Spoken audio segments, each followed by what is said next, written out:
Hello everyone. In today's lecture, we are going to talk a very important concept of algorithmic analysis, that is a mathematical model of computation. This model of computation is basically serve as a framework for algorithmic analysis. So the core objective of this lecture is to understand what is mathematical model and why we study this model for the analysis of algorithm, what are its component and what is overall architecture. Okay, so let's begin. Well, so in this we will see that what is the basic difference between the real computers, the computers that we are using to run our softwares, run our applications, and the mathematical model. So this is a kind of theoretical computer, you can say, which is used to analyze the algorithm. So if we talk about real computers, the machines that we are using to execute our application, if you write a very simple statement to add the two numbers a equals to b plus c. So how this is going to work? So if you look at this, the instruction set to execute this kind of statement is little complex. What is happening here? First you have to load b into some register, let's say register 1. Then you are going to load c into register 2, and then you are going to add the values stored in these two register, and then placing it in some third register, and then assigning the value of third register to a. This is how we are going to perform this execution in the real machines. In the mathematical model, we are also having some defined instruction set, but that is actually very straightforward, very simple. But the thing here is why it is required to study mathematical model, and why we always talk of mathematical model to analyze our given algorithm. So let us first understand that how the things are working. So when we talk about real computers, we execute the programs are executing on these real machines, on these real computers, and the programs are written using any programming language. So in the real computers, we have a program, and they are running. They are developed using any programming language. When we talk about mathematical models are only have a meaning when we talk about algorithm. So the the entity that is actually running on this mathematical model is the algorithm. So algorithm is for the mathematical model, and we design algorithm using our pseudocode. So if you compare these two, at the top we are running programs, here we are running algorithms. This is developed using a programming language, this is developed using some pseudocode. Pseudocode is just a method of writing your steps for the algorithm. Now why it is required? Okay, so what is the need of mathematical model? The reason is, when we are executing any program, if you want to analyze your program by running on different computers, then there are many different factors that can affect the performance of your algorithm, because uh, these computers are having their different architecture, they have the different instruction set. You cannot compare a program running on a Linux machine or running on a Windows machine. You cannot compare a program that is running on a very latest processor, or a one is running on a very old processor. Even when we use programming language to develop a program, different programming language have their different kind of memory allocations. They have their different format of executing the code on the machine. So the analysis that we are looking for the algorithm will not be evaluated uh, effectively if other factors are actually coming into the picture, like effect of the processor, the performance of the RAM, the effect of the programming language, the efficiency of the programmer. There are many different components maybe there that can affect the overall execution of any program. So here we are not actually comparing the program performance, but our objective is to compare or evaluate the performance of the algorithm. Now for this we need a model that can be independent of all these factors which can affect its performance. So mathematical model is a very simple theoretical computing machine which is based on a very simple instruction set, and where the core objective is to just identify or to evaluate the effort required for every step which is defined in the algorithm. So when we talk about the mathematical model, it basically specifies two things: the types of operation and the cost of operation. It means it basically specifies that what kind of operations is allowed in the algorithm to be executed, and what is the cost of each operation. So these are the two fundamental things which is actually specified in this model. If you look to the architecture, so the entire architecture is built on the two component. Uh, the first component is the processor and the memory. So processor, like in our real computers, the computers which we are using having a instruction set, here also we have a defined instruction set, and we need to understand that how this instruction set is defined so that we can evaluate each step which is mentioned in the algorithm that we will see.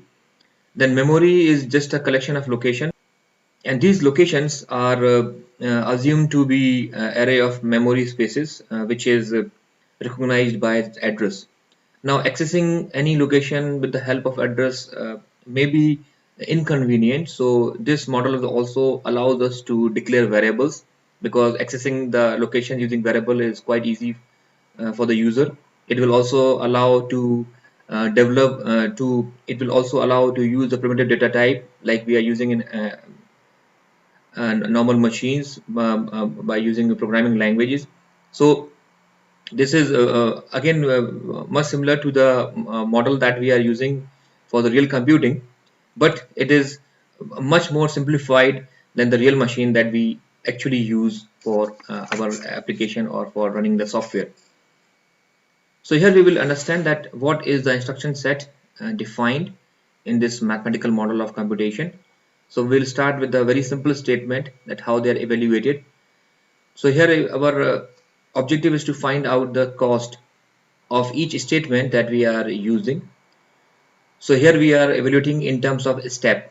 So we can say if the statement will require one steps or two step or three step, you can assume it as a unit of any measurement. So here we can say if it will take one step to execute, we can say this is one step execution.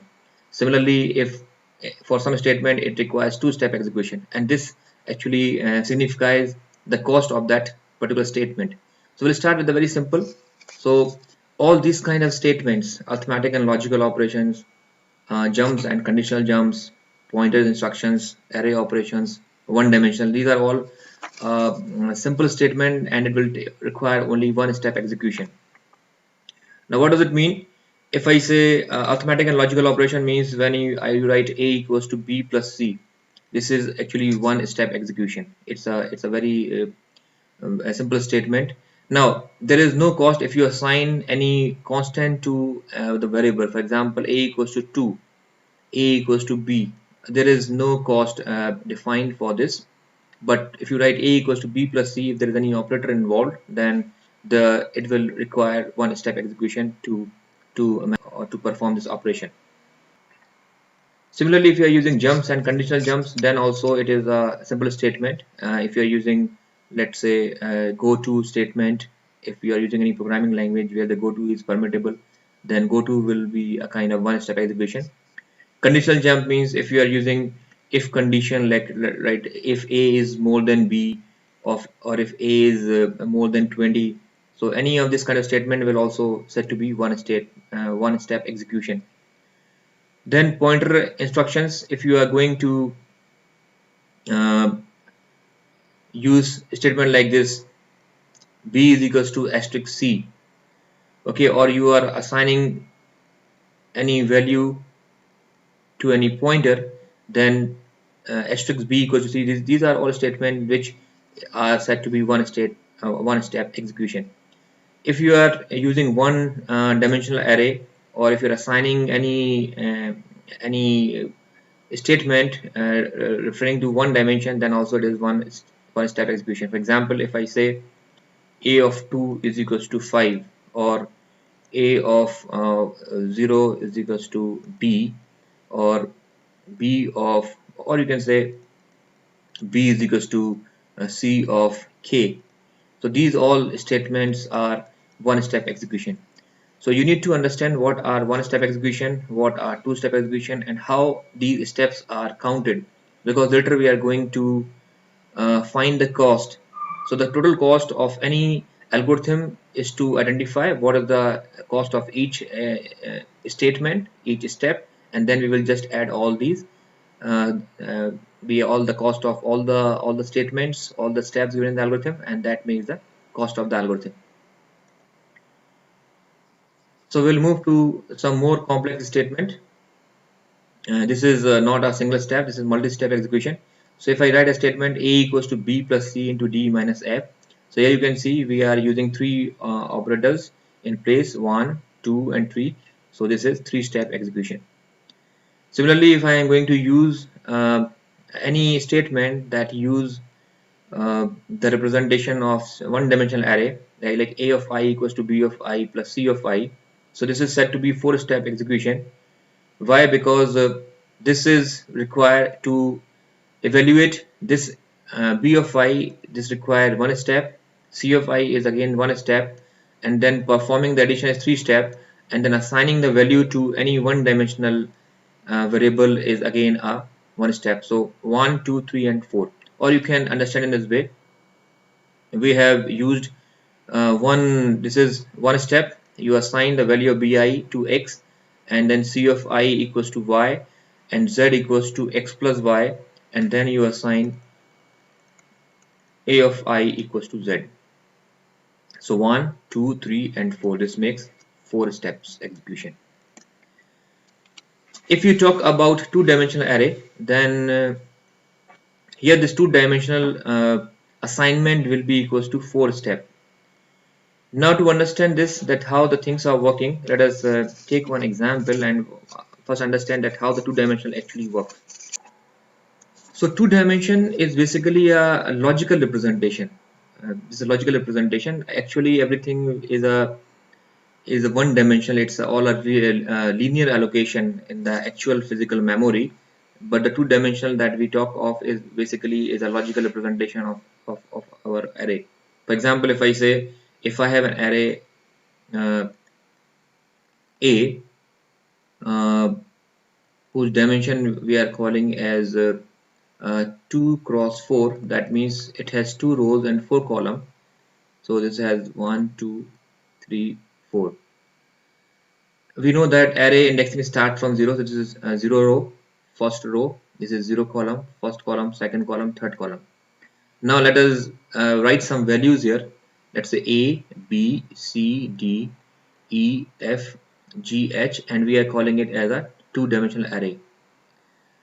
Actually, this array is represented in the memory as a contiguous allocation where we write A, B, C, D, E, F, G and H. So this is our array. So although we are looking it as a two-dimensional, but actually in the physical memory these elements are placed contiguously in such a way from 0 to 7th index. Now how the mapping is done. So when you want to access any of the element, normally in the program, if I want to access this G, I am going to say this is A1 2. So this is actually 1 and 2, and you will get this G. How I can get this element from this array, because actually they are stored like this. So here we have a mapping. So when I say A of ij, where I is the row and j is column, this is actually mapped to A dash, which is I into m plus j. So where m is a number of columns uh, in the given array. So if I'm interested to find out A12, then how can I find the actual location which can be mapped to one dimensional array? I will use this formula. So in our case we have four number of columns, so I will write here A dash, this is A, and this is A dash. So I is 1 here, so I will write 1 into 4 plus 2, and you will get here A dash is equals to 6, and if you go here you get your element G. So this is how we are going to means how the machines are going to find out the values. Now if you look at this, means if for aij you are using a of a dash I into m plus j, so how many steps actually we have required to reach to any location?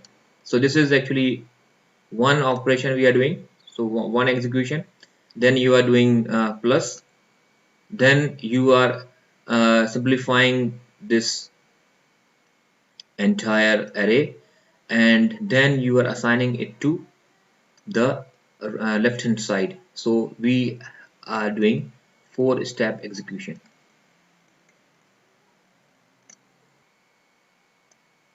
So here you can see this is a 4-step. One is for the multiplication, addition, then this is for the resolving this array index, and then you're assigning it to the C, which is again the indirect axis. So it makes 4 steps. So this is how the uh, number of steps will be calculated. So when any algorithm is given to you, you just need to identify that what is the cost of each statement, and then just add all the cost that gives the entire cost of the algorithm. So here the entire scenario is independent of any programming language, independent of any CPU structure, any RAM, but it defines a very simple instruction set, because our core focus is to analyze the algorithm. We are not analyzing the program. The program is based on algorithm, but the efficiency of the program is based on the machine on which it is running. Next, we need to understand more about how the calculations are done. Let us take one example of adding the two elements of an array of size n. Now if this is the program we need to write, or this is the problem given to us and we are looking to find a solution. Now I'm going to write any iterative way, or I'm going to write a logic for it. Let's say let me write one logic to write the program for it. So our problem is adding the two elements of an array of size n.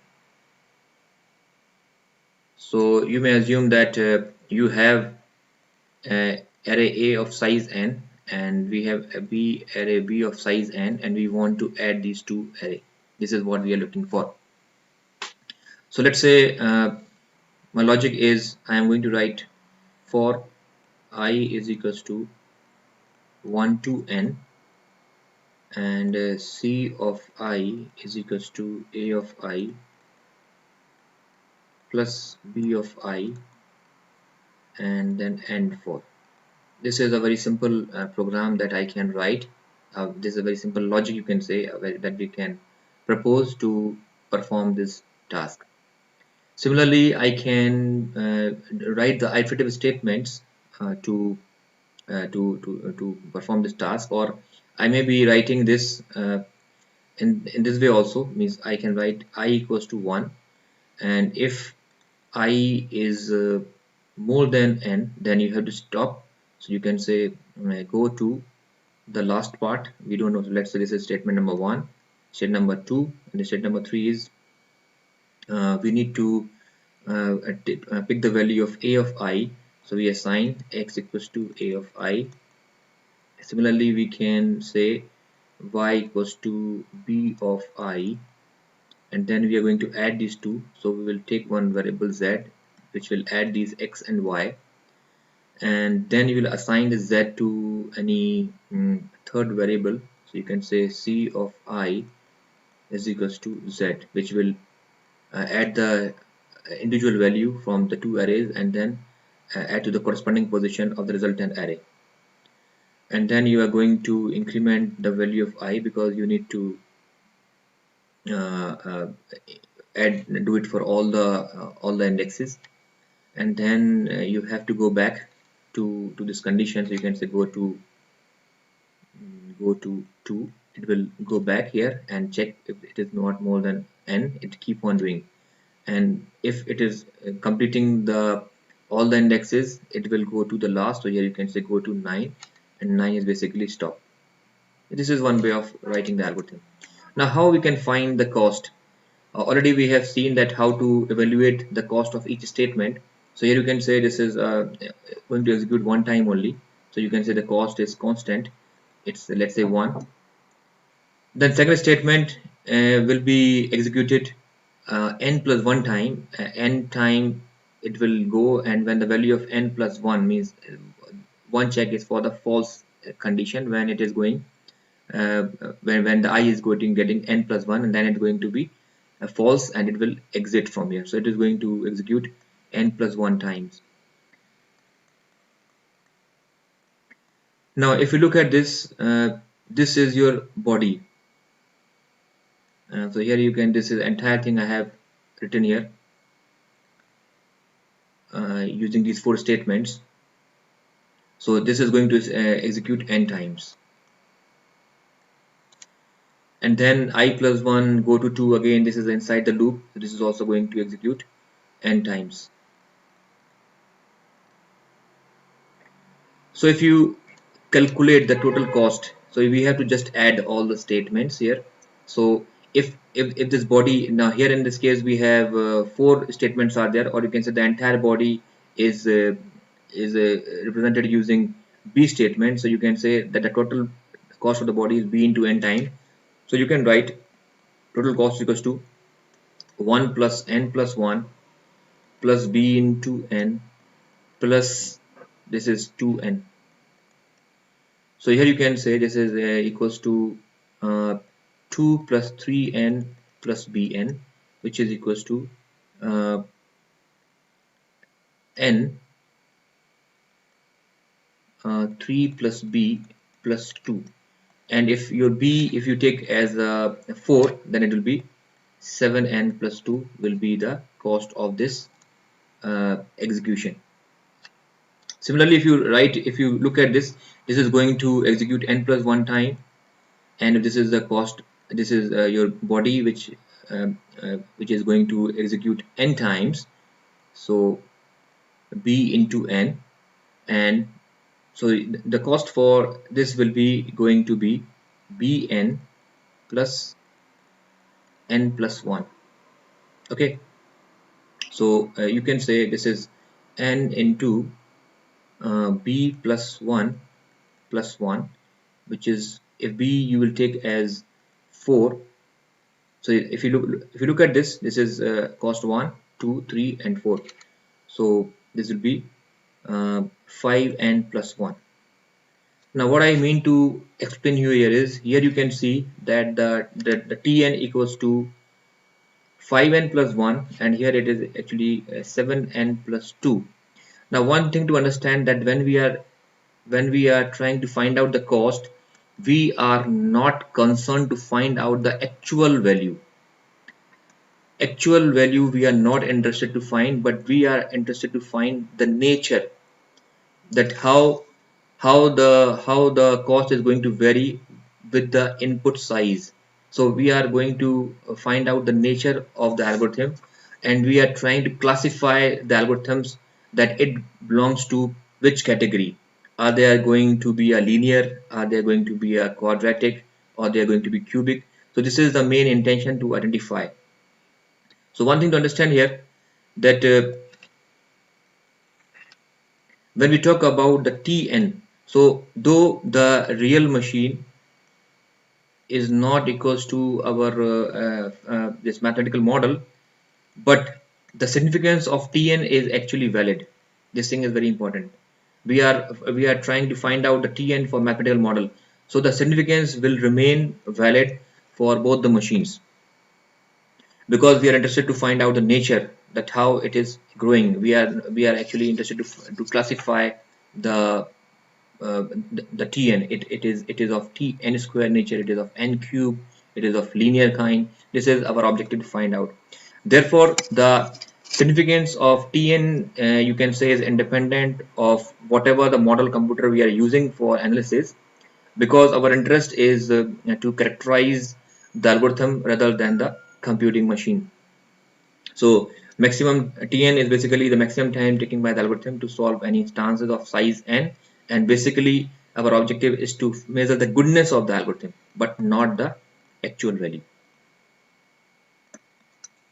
So this is very fundamental information that you must be knowing when you are starting analyzing any algorithm, because we are doing analysis on the mathematical model. So you must be knowing that what is a mathematical model. So in this lecture we have just discussed what is the mathematical model, what is its architecture, what is it instruction set defined for this mathematical model, and why we are not using the real machines, the real computers for the execution.